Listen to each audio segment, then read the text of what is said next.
ఊహ కూడా రానటువంటి పరిస్థితులలో మేము ఆ రోజు కల్పించినాం. దీన్ని పెంచే ప్రయత్నం చేయండి, దీన్ని ఇంకా బడ్జెట్ పెంచండి, ఇంకా గురుకుల పాఠశాలల సంఖ్యను పెంచండి, మరి ఇంకా వేల లక్షలాది మందికి మంచి విద్యను అందించే ప్రయత్నం చేయండి తప్ప దీన్ని తుంచేసే ప్రయత్నం జరుగుతుంది.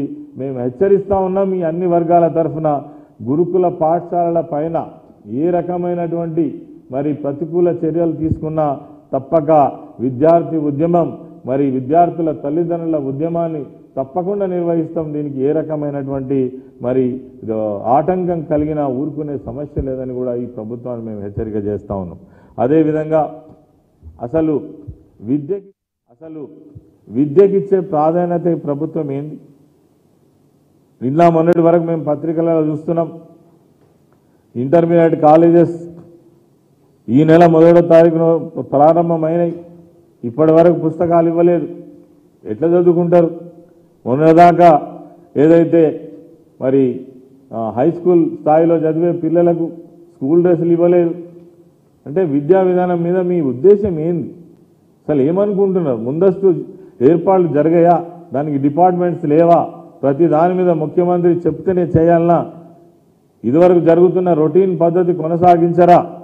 ఏ వ్యవస్థనైనా రొటీన్ పద్ధతిని కొనసాగిస్తూనే దానిలో ఉన్నతంగా మీరు చేయాలనుకున్నది చేస్తే ఒక మంచి ప్రభుత్వంగా ముందుకు పోతారు తప్ప ఈ ఉన్నటువంటి దాన్ని చెడగొట్టేటువంటి ప్రయత్నం చేయొద్దని కోరుతా ఉన్నాం.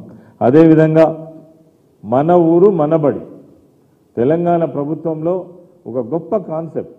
ప్రతి సంవత్సరం 33% పాఠశాలను తీసుకొని హై స్కూల్స్ కావచ్చు, ప్రైమరీ స్కూల్స్ కావచ్చు, యూపీఎస్ స్కూల్స్ కావచ్చు, వీటన్నిటి కూడా పూర్తి స్థాయిలో ప్రక్షాళన చేసి అక్కడ కావలసినటువంటి విద్యార్థులకు సంబంధించిన లేదంటే అక్కడ ఉన్నటువంటి స్కూల్ ఆవరణలో స్కూల్లో కావాల్సినటువంటి మౌలిక వసతుల కల్పనలో ప్రతి సంవత్సరం బడ్జెట్ కేటాయించి మరి 33% తీసుకొని ఇప్పటికే 33% ఆ స్కూళ్ళను చూసినట్టయితే అద్భుతంగా ఒక ప్రైవేటు వ్యవస్థకు ధీటుగా నిర్మాణమైంది గ్రామీణ ప్రాంతాలలో.